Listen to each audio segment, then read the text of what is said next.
Hello and welcome to the 7th episode of the Life Around the World podcast. I'm here with Elena. Hello, Elena. Hi. Elena is from Bulgaria, and actually 7 is their favorite number. Yes. Thank you for being here, Elena. Thank you. Thank you for having me. I'm very glad to do that. Elena is from Bulgaria, although she's lived around the world, and now she lives in Italy. So, first of all, tell us about yourself. Okay, now I really feel like an interview. I was born in Bulgaria. I lived 5 years in Germany together with my family when I was a kid. Then we moved back to Bulgaria. I did all the high school and first bachelor in Bulgaria. And then I decided to take trip to China. And I spent a month over there with a friend of mine that was Bulgarian, which was studying in Beijing at the time. And somehow from my first trip, it was in 2011, I fell in love in China. I came back that time and decided to start studying Chinese. So there is this institution, Confucius Institute. Yes. Yeah. It's pretty much all over the world that they teach Mandarin, and I started studying there. Later on, I just decided that if I really want to deepen my language knowledge, I just have to go to China. I decided to go to Beijing. Mostly foreigners like Shanghai because it's very much international, much more easier to live at the beginning at least. But if you want to learn Mandarin, then you have to go to Beijing. Also because the Shanghainese, they have a Shanghai dialect. Okay. So the pure like language, Mandarin language is the one that it's spoken in Beijing. So Okay. I spent 8 years in China. Very cool. But what had motivated you in the first place to go to China at that time that you went for a month? I love traveling, of Mhm. course, and as I said, like she was a very good friend of mine that was studying over there, and I just went to visit her. But honestly, I did not expect that world. It's so much developed. It's so incredible and full of opportunities, and the economy was literally booming. So I saw that it's a place where you can grow and it's full of opportunities for the future. And was also very interesting to be there. I mean, What do you mean? it's so different when you come from Europe and you end up in China. It's you find everything interesting. Everything is new. Right? Everything is new. Yeah, the food, the culture, like the way of thinking, the way of lifestyle, people. So it's interesting. What were some of the first cultural shock moments that you had? Like the biggest differences you found? I mean, of course, the language. Yeah. And at that time in Beijing, you really find difficulties to go along for simple daily needs. Yeah. But also the thinking of the Chinese people and the white people or any other countries, it's very different. They are very conservative, kind of closed, but in the same time they're very gentle people. Okay. But is it difficult to become friends with Chinese people? No, I don't think so. They're very, very open, and Okay. they were also very interested to have foreign people and to learn from us. So it's not difficult. I did not find it difficult. Okay. I had much more friends actually in China that I'm now having here in Really? Italy. In Yes. Italy. Yes. Okay. I find Chinese people much easier to become friends than actually here. I don't know if Okay. it's Bologna. Is it me that I have grown up and I'm also not maybe so open to people anymore? I don't know, but it's something is wrong. Yeah, I think as you grow older, it becomes a bit more difficult to make new friends. What is your favorite food in China? Oh, that's a very favorite dish? difficult question because the Chinese cuisine is also separated in five main types of cuisine because the continent and the country Okay. is like Very almost big. like a continent. It's if you compare the size like geographically, it's even bigger than Europe. So it Wow. the main five kitchens, Mm-hmm. even Chinese themselves, they say that they never ever tried all the dishes around China because it's impossible. Actually, one of the first things that really shocked me when I first went there was when I went to a fruit and vegetables market. I realized that I don't know two-thirds of the things that I saw that time. Really? Yeah, there's so many vegetables, so many mushrooms, so many fruits that we don't know them. So maybe even in the end, after 8 years, I wasn't even able To try everything. to try everything. Yeah, For sure. and the billions of combinations of food and different types of ingredients and recipes, etc. I learned to eat spicy. Yeah, and In China. yes, Okay. and I really loved it. So I kind of like the Sichuan food, Mm-hmm. which is very, very spicy. Sichuan is the province with the capital is Chengdu, where you have the pandas. Okay. So that like kind of cuisine is the most spicy one, but it's really, really tasty. I was gonna ask about that because it's becoming popular here. I think I've seen a few restaurants Yes. pop up in Bologna. In Bologna, most of the restaurants are actually from Sichuan. Yeah, Okay. there are two that are very good, I must say. Okay. I can tell you after that, and if you want, we can go. Okay. Absolutely. Yeah. So you didn't find it difficult to adapt to the new cuisine?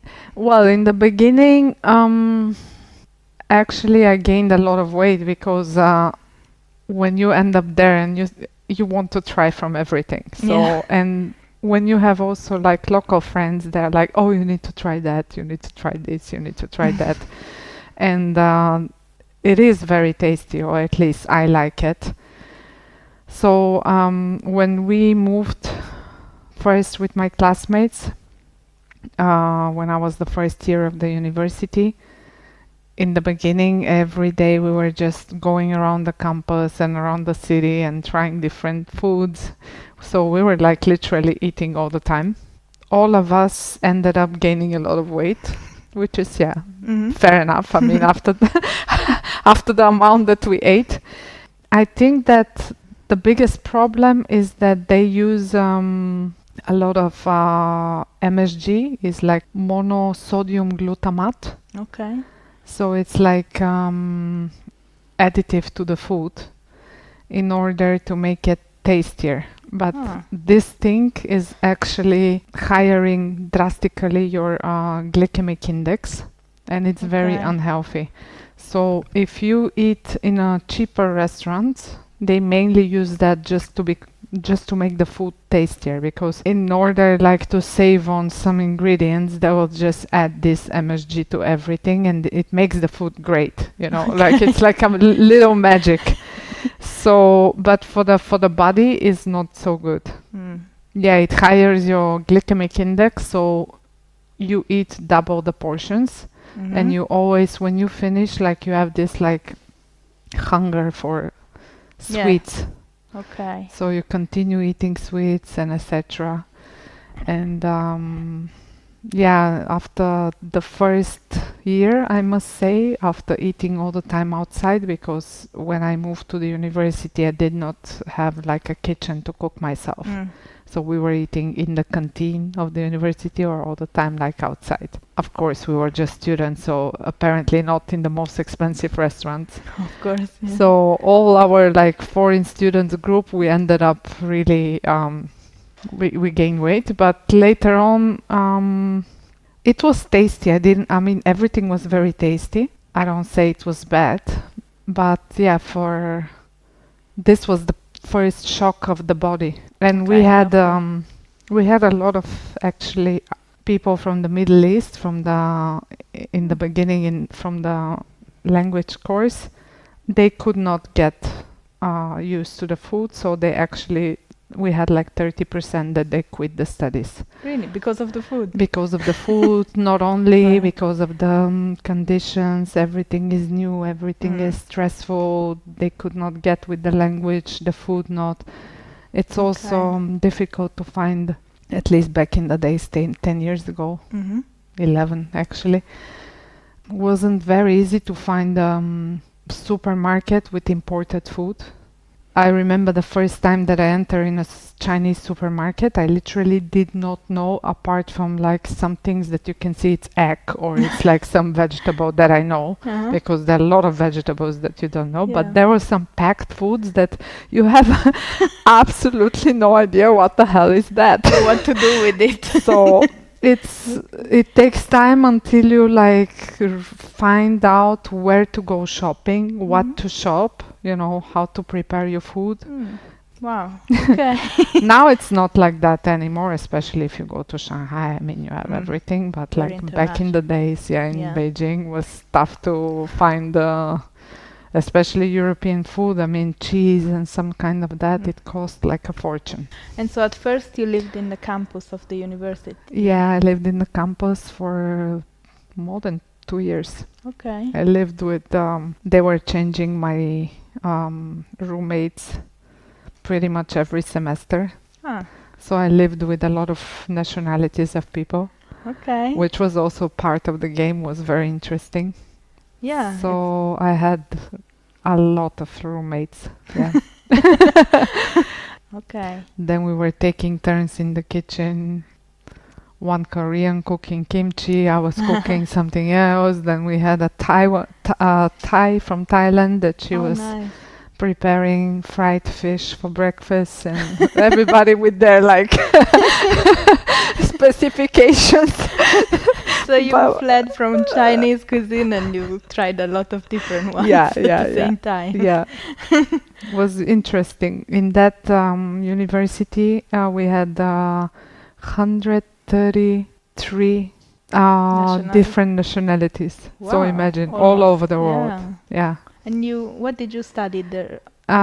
First 2 years only Mandarin. Only the language. Yes, Okay. the first year was normal language. The second year was business Chinese, Okay.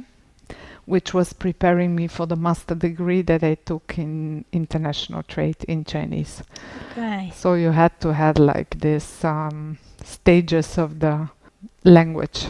And so after 2 years of studying, well, you had studied also in Bulgaria. You had studied Yes. some Chinese, right? But let me underline this. So I took all the levels that they had in Confucius Institute, 1, 2, 3, 4, and that's it. There were no more levels to continue. And I remember when I took a taxi from the airport to go to the campus to the university. I was alone. I realized I don't understand a word that the taxi driver is saying. Like zero. So you were like confident, you know. I mean, I knew. Yes, I Yes. knew. Like, I mean, I had like all the levels in Confucius Institute. I could speak a little bit. And then when I enter into the taxi to go to the campus, I was like, oh my God, I don't have idea what he's saying. And you have also the, in Beijing, you have the tolls, like in Italy, that you have to pay for the highway ticket and etc. So I remember when he went out from the airport and he stopped at the first barrier, and I thought that he entered into a fight with the guy on the toll. Really? Because they started like screaming and I don't know what's going on. I said, I thought something is going on. Then on the first week I just realized, no, this is how they speak. The first month we started classes like 2 days after that, after I arrived, like from the morning to the afternoon, intensive Chinese. And even though you're at the beginner's level, the teachers don't speak a word of English on purpose, Okay. even though they can. It's just to make you start Get understanding used to, yeah. faster. Yeah. So the first month, honestly, I could not understand anything. Like I was absolutely lost. You have no idea what's going on. You always, you have to immediately make friend with someone that That his can help Chinese you. is better, because like you really need help for everything. Like you cannot go to the bank, you cannot open a SIM card. Nobody at that time in Beijing could speak English in that institutions. Mm. Nowhere, zero. So you take a taxi, you go to the bank, you go to the supermarket, you go to whatever you want. It's like no one speaks English.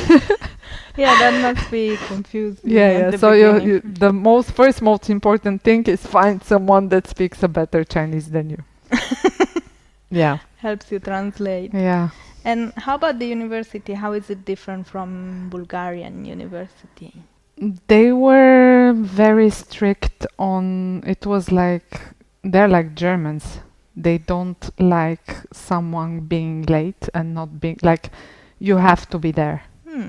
You have to be there on time, and you can't skip, and you can't pretend that you're sick or something. We had like kind of a mentor that was taking care of all of us, and he was like our mom, you know.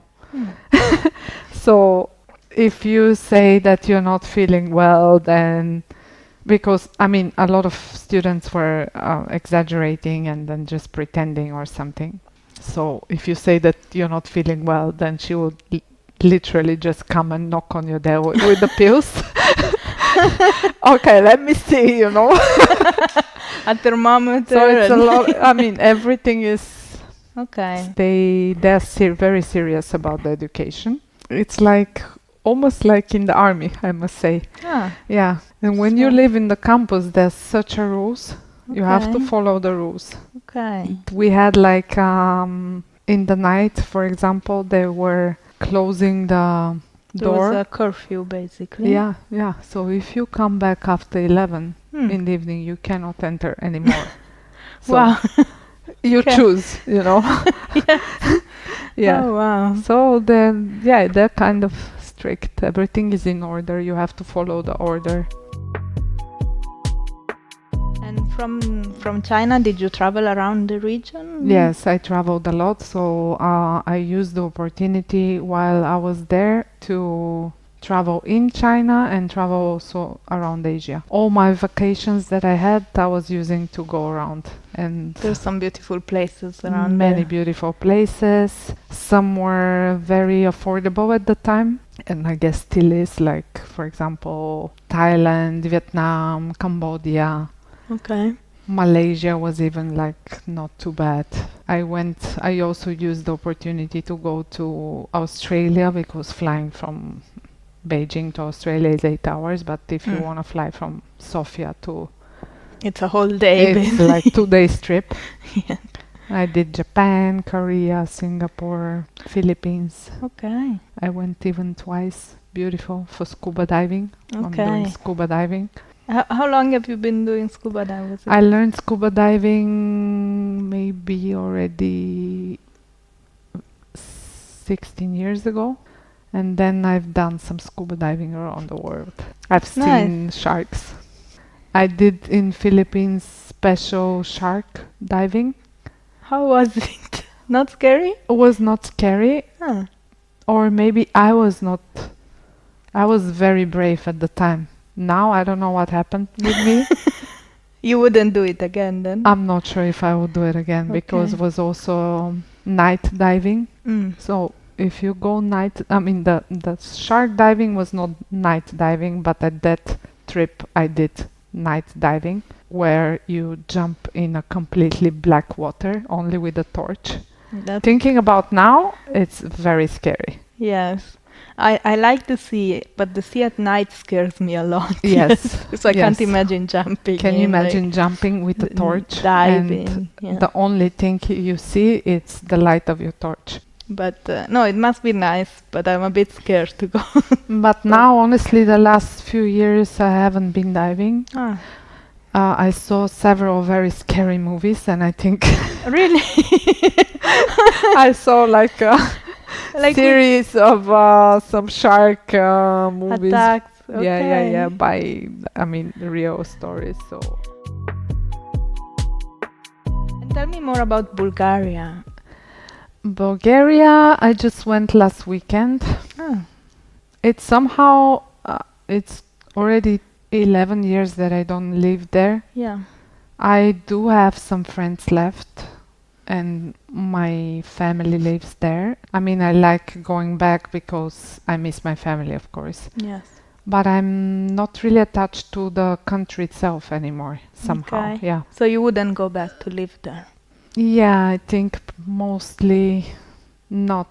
Yeah, also because I don't think the economy is like great. I Mhm. mean, it always depends on your job and Of course, on the opportunity. yes, opportunities. But I was always very, I don't know, I like to explore the world. I Mhm. mean, I I lived understand. enough in Sofia. I know Sofia. I Okay. want to keep exploring and Yeah. moving around the world. Okay, so your family is from Sofia. Yes, Is it a big city? it is. It's like Milan, 3 Okay. million. And Bulgaria was part of the Soviet Union? Bulgaria was not part of the Soviet Union. There were some kind of like Agreement. agreements, yeah, but Okay. we were never part from the Soviet Union. Ah, okay. Hmm. I know. But there was a very big little. influence of Russia in the region, let's say. Okay. The generation of my parents, they all had to learn Russian, and they all speak a great Russian. Also, our language is it's a Cyrillic language, so I never learned Russian, for example, but because we use the same alphabet, so Okay. I can read and understand, and a lot of the words are the same. Okay. How about Bulgarian cuisine? What do you eat? If you ask Bulgarians, they say that everything is Bulgarian. If you ask Turkish and Greek, then they start Ah. fighting. But it's, let's say, it's something, a mix between Turkish and Greek food. Okay. Yeah, Okay. it's a Balkan food. We have a lot Yeah. of feta cheese and a lot of yogurt. We have great tomatoes. Everybody who comes to Bulgaria and tries the tomatoes is Really? fascinated. Yeah. Yeah, it's something in between. We don't have so much seafood. Mm. We do have the Black Sea, but in the Black Sea you don't have a diversity of fishes and seafood. It comes from Greece, but like national cuisine back in the days, no, it's not something. Okay. It's not a seafood based. It's not like a Mediterranean. And so do Bulgarians go to the Black Sea when they want to go to the beach? I feel like now less and less people start, I mean, especially people from the capital, from Sofia, going to the Black Sea, it takes like 350 kilometers. Ah, And going to the Greek Sea, it takes the same. okay. So a lot of people prefer to go to Greece because the water is nicer Okay. and they like the food better. Well, And people nowadays travel more. Everybody travels, everybody wants to explore. It's not like back in the days. in Bulgaria, you are Christian. Bulgarians are Christian. Yes, even though we were occupied by the Ottoman Empire for Mhm. more than 500 years, and back in the days they were trying to convince Bulgarians to turn into Muslim, but we remain fighting. Okay. So today there is less than 10% of Muslim Okay. population, and is mainly where the city that is closer to the border with Turkey, but 90% are Christians or Orthodox. Okay. Hmm. Yeah. But I must say we're not big believers. Okay. It's not like people don't go to church, which here I'm finding very different. Here people, You find that Italians go Italians to church? go to church, yeah. Every Okay. Sunday I have a lot of people that I know that they're going to church every Sunday. Really? Yeah, I'm surprised. I went several times myself Mhm. because I was interested to see what they're talking, and now Yeah. that I'm understanding better Italian, and I find some of the speeches that are interesting actually. Okay. Yeah, I love Okay. to listen to the Pope. I went several times to Vatican, and Mhm. I always go on Sunday to Okay, so you go to listen to the mass? yes. Ah. I've been to the Vatican, but never to listen to the I mass. went 3 times already to listen Okay. to him. Okay. It's nice, yeah. Ah. And also the atmosphere, you see the piazza Mhm. full of people, all Yes. super positive, so it gives you like a really nice feeling when you're there. That's nice. Is there something that you do miss about Bulgaria? My mom, Okay. my family, Your family. the food, yeah. But I must say that I'm not a bad cook, so I'm cooking quite decent, and I do keep cooking a lot of the recipes. So, and here in Italy it's easy to find ingredients that are similar to there. Okay, it's not like in While China. in China, when I was Uh-huh. trying to cook something, it's always fusion, Yeah. because you always have to substitute something that you don't have. Mhm. But I reached a great level of fusion kitchen when I was there. Honestly, I was China, Bulgaria, Chinese, fusion. Bulgarians, yeah, recipes. Okay. This also takes quite a while to understand how to cook all those things in Mm. order to get something tasty done. Yeah. I can imagine. Yes. And how come you moved to Germany when you were very young? My family was moved there for work, For so work, yeah, okay. we were just kids. And how was that as an experience as a kid to move to a different country? Did you speak I don't German? remember because don't I remem- was 3 years old, so Ah, my very first young. memories are basically from there. And Okay. my German was almost like my Bulgarian, because You 3 years learned it. old, Yeah. you just learn the language. So Of course. yeah, Okay. it was like my mother tongue. Was very, Yeah. very good. And even after that, when we moved back to Bulgaria, I had the kids were making fun of me that when I speak Bulgarian, I have an accent. Now, then I did like the high school, which was a German school. So my German Okay. was great for several years, but I'm not using it already more than 15 years. So Yeah, if you don't practice a language, you lose a Mhm. bit. But then you can pick it up again. I I'm I sure. can pick it up Yeah. very, very fast. So I Okay. guess that if I move to a German-speaking country, You will. Yeah, after I'm like sure. 2-3 weeks, it's back again. I'm sure. Hmm. Where in Germany were you? Where? We were in Munich. Ah, it's a Mhm. nice area. Beautiful Yeah. city. And well, now you're in Italy, obviously. Yeah, What- it was also difficult to come back because after Beijing, I went to Shanghai and I was working. After I graduated, I kept working, and then I moved to Shanghai. And with COVID, China changed, I must say, and was difficult to live during the COVID pandemic, yeah, and was you could feel the pressure and the tightness also because the expats that we remained in China, there was a policy that we could not go out of China, or if Hmm. you go out of China, then you cannot come back. So you Okay. decide, like, do you want to lose your job because you want to travel abroad? Mm. Yeah, and being stuck there for like more than 2 years in the end was a little bit tough, let's Yeah, say. I can imagine. And I always wanted to work in luxury and fashion. So Okay. what so is you moved better here. to study fashion in Italy? I mean, I don't think there is a better place to be. So I decided to move, but was another cultural shock. Okay. After like a city of 23 million people, you come back and you end up in a city where it's 400,000. So do you feel like this is a small town? Yes, yes, I definitely feel this is a very small town because I Okay. can just walk through from one side to the other for 20 minutes. Okay. Yes. It is beautiful. Now I love it very much. I almost don't miss China anymore. Yeah, you were I saying. got used. I love the food. I love everything. I love the fact that I can actually walk in the city. Now I'm appreciating it. Yeah, you have to adjust, you start appreciating. I mean, Italy has so much beauty around. Mm-hmm. People are great. I find Italians very similar, like culture to the Bulgarians. Okay. So for me, working in Italy right now, it's very easy to adjust. Okay.